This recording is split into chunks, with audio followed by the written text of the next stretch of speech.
In 1970, I had finished my bachelor's degree in 1969, and then in 1970, I was in California. I was visiting my cousin, and my cousin was a nurse, and she introduced me to Roxana, our friend Roxana Erickson, and she said to me privately that Roxana's father was a famous psychiatrist.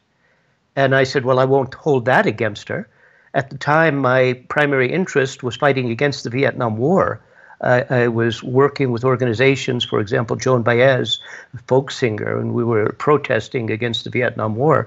My day job was working in psychiatry as an attendant at a psychiatric hospital. Now, I had no memory of that.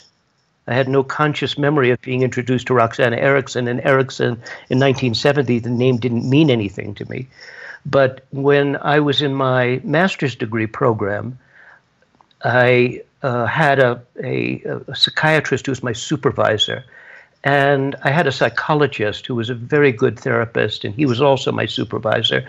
And so I didn't want to mix supervision. So I asked the psychiatrist, would he teach me hypnosis? And he said, come to my office on Saturday morning, I'll hypnotize you. I went, because I was afraid of hypnosis and losing control, and I thought he was just going to teach me didactically. And so I went to his office with trepidation, and at the time I'm drumming my fingers nervously, unconsciously, on the arm of the chair. And the psychiatrist, Dr. O'Connor, says to me, Jeff, watch your fingers. Notice the pattern of movement. Notice the rhythm of the movement. Notice how the movement slows down. And this was my first conscious example of utilization. And I said to him, well, what do I read? And he said, read Milton Erickson. I said, who? He said, Milton Erickson. Now, the only book that was available at the time was a compendium that was compiled by Jay Haley of Erickson's papers. And it was a very expensive book. And I bought the book and I went, oh my gosh. Because what Erickson was conceiving as psychotherapy was light years beyond anything that I had understood at that time as psychotherapy. So I wrote this frivolous letter saying that I had written a paper working with the auditory hallucinations of schizophrenic patients, which was a utilization technique, and that could I please come to Phoenix and be his student. Now, I was so shy at the time.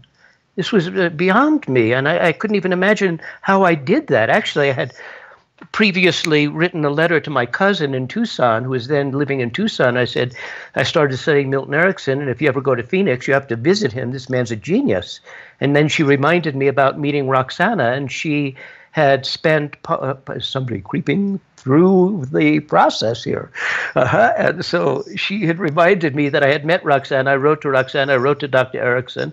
I said, can I be your student? And basically he wrote back a beautiful letter that I must have read 15 or 20 times because it surprised me. It shocked me that this genius was personalizing a letter to an admiring student. And the letter said, when you read my work, presupposing that I would, don't pay attention to the techniques, the pattern, the wording of suggestions. The really important thing is motivation for change and the fact that no human being ever fully knows his own capabilities. I still get a chill when I remember sitting in my little Volkswagen reading Erickson's letter, being stunned that he would personalize a letter to me. And so I said, okay, I don't need to be your student. Can I just come and visit?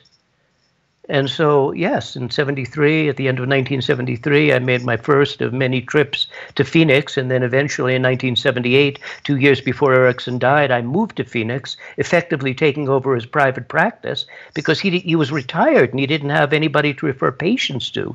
So I was working at a hospital, but within just a little over a year, I was in full-time private practice, courtesy of Milton Erickson, which, by the way, in any city, any major city, it's hard to establish a private practice for an individual practitioner. Then in that interim period when I was traveling frequently as I could to visit Dr. Erickson, I brought a friend of mine who had expertise in video. This is the silent film. And we set up, and Dr. Erickson did an induction with Paul. and it was incredible. Now, I was having all this private time with Milton Erickson. I didn't want to give that up, but I wanted the videos, which means that I needed to bring somebody. So I was ambivalent about doing this because, oh my gosh, you got this time to talk with Milton Erickson about therapy and life and being a better Jeff Zeig, and I tremendously valued that, but I wanted the video. So Erickson was working with Paul, a naive subject, did an incredible induction. We recorded it, and then when we finished the video, we wanted to play it, and there was no sound. Paul had forgotten to plug in the microphone. Now, it was just as much my responsibility, and Erickson was reminding me that it wasn't just Paul, but I'm a little extra punitive, and I say, well, it was Paul's fault. He forgot to turn on the microphone, and of course, he was terribly embarrassed. So the next day, Erickson says to me, put on that silent film. So I put on the silent film, and Paul is watching the silent film. It's just Paul. It trans. And I'm watching Erickson and Paul. I'm operating the video camera. And Erickson looks intently at Paul.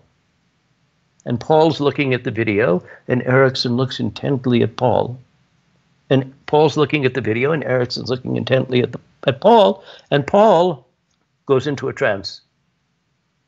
Well, something had to happen. And it was the power of expectation, but it was the power of utilization. And Steve DeShazer wrote a book, Utilization, the Foundation of Solutions. And if there's any single characteristic of Milton Erickson that was well developed, it was utilization.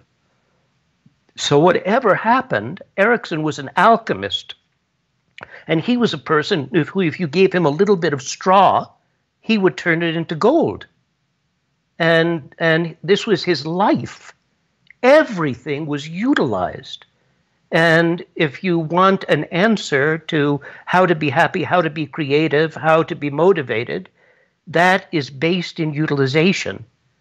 So over the past 40 years, my striving for myself is to increasingly anchor myself in a utilization state, being response ready to respond constructively to whatever exists in the total weave of the situation. Freud, I think, contributed 13 cases to the literature. Erickson contributed hundreds of cases. No therapist in history has contributed as many cases to the literature as Milton Erickson. Every single one of them is based in utilization.